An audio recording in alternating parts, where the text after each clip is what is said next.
Hello, I'm going to talk about face analysis for emotion AI.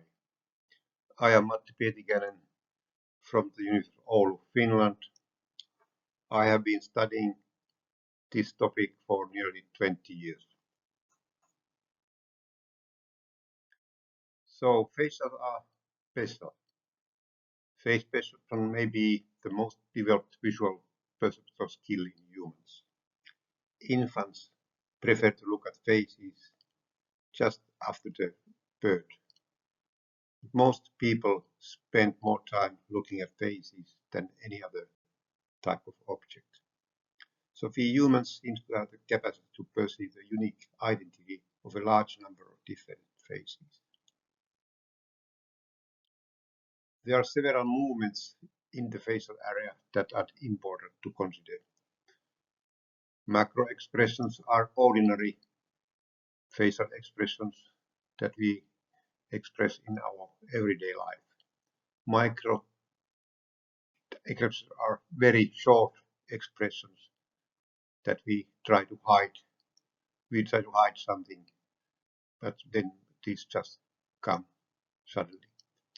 Eye blinks are easy to see, and then changes in gaze direction tell about where we are looking at. Our talking tells about what we are speaking. Yawn and tongue are also important elements of facial analysis. Human faces contain lots of information about our identity, demographic information, for example, of gender, age, race, ethnicity.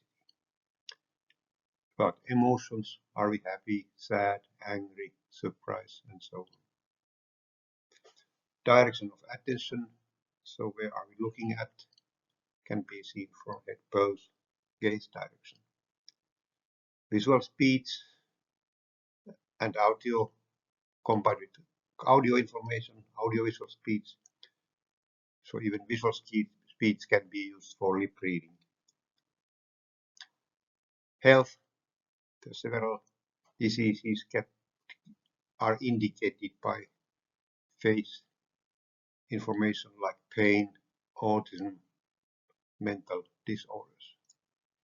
And even invisible information can be seen from faces like heart rate, micro expressions. So face information is very important for developing emotionally intelligent systems to various applications. But there are several challenges that must be solved. One is dealing with multiple views. Ordinary facial analysis is quite easy if we have frontal faces. But if we have faces from multiple views, it becomes much more difficult. Dealing with facial occlusion is another important problem. So faces, they have occluded by masks.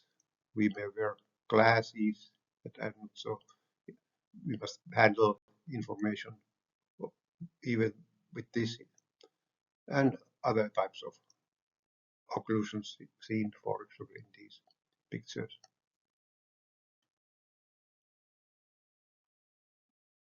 Action units are important for facial expression analysis.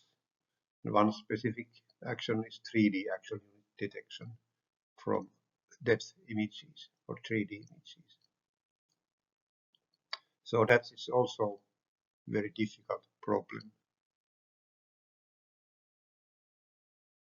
And micro expressions, they are very short, involuntary expressions.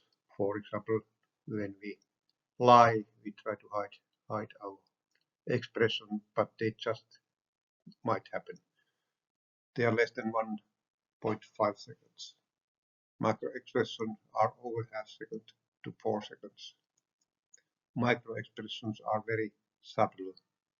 whereas micro-expressions are clearly visible.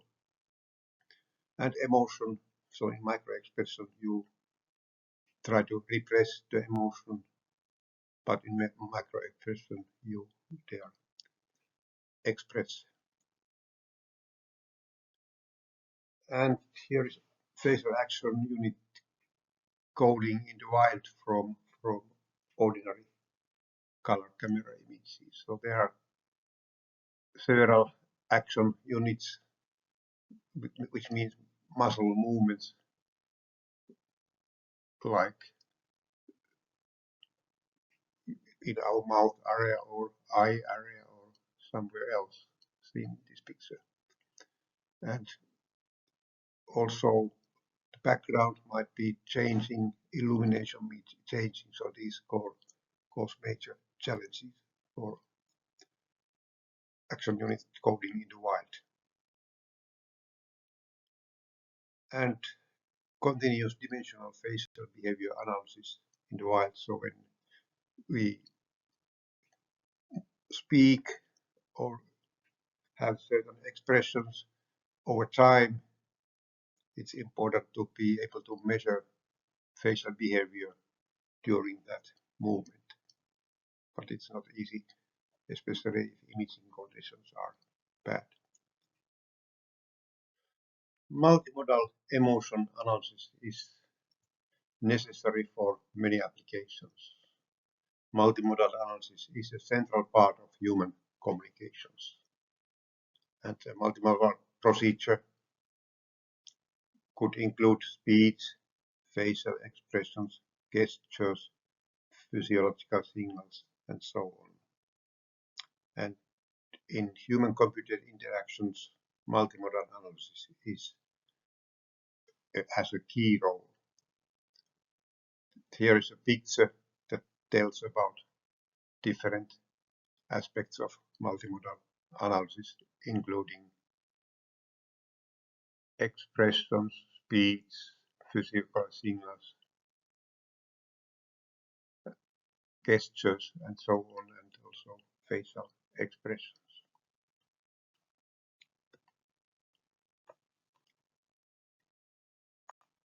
Physiological signals, and so on.